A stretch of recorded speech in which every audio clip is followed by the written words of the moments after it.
বেসরকারি এবং সরকারি শিক্ষকদের ক্ষেত্রে আলাদা পে স্কেলের ব্যবস্থা করতে যাচ্ছে সরকার। এই শিক্ষার ক্ষেত্রে সবচেয়ে বড় ভূমিকা রাখে কারা? শিক্ষকরা। সেই শিক্ষকদের কথা চিন্তা করে এই সরকার, আপনি দেখেন গত 3 দিন আগে শিক্ষকদের অবসরকালীন ভাতার যে সুষ্ঠু বণ্টনের ব্যবস্থা করেছেন কোনো প্রকার ফাইলের দূরত্ব ছাড়া, এবং বর্তমান প্রধানমন্ত্রী তার নিজ উদ্যোগে সরাসরি 2000 কোটি টাকা স্যাংশন দিয়ে, সরাসরি বরাদ্দ দিয়ে তাদের এই যে পেনশন অবসরকালীন যে ভাতা সেটা দ্রুত করার ব্যবস্থা করে দিয়েছে। আপনারা জানেন বেসরকারি এবং সরকারি শিক্ষকদের ক্ষেত্রে আলাদা পে স্কেলের ব্যবস্থা করতে যাচ্ছে সরকার।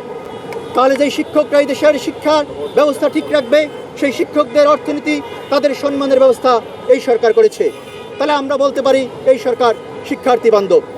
আপনারা জানেন বিদেশে যদি কেউ উচ্চ শিক্ষার জন্য দিতে চায় তাহলে তাদেরকে কোনো প্রকার শর্ত ছাড়া 10 লক্ষ পর্যন্ত টাকার লোনের ব্যবস্থা এই সরকার করেছে। আপনারা জানেন যদি কোনো শিশু, কোনো শিক্ষার্থী যদি অসুস্থ হয়ে পড়ে, কোনো দুরারোগ্য ব্যাধিতে আক্রান্ত হয়, তাহলে ইতিমধ্যে শুরু হয়েছে 1 লক্ষ টাকা পর্যন্ত সরকার তাদেরকে চিকিৎসার জন্য অনুদানের ব্যবস্থা করবে।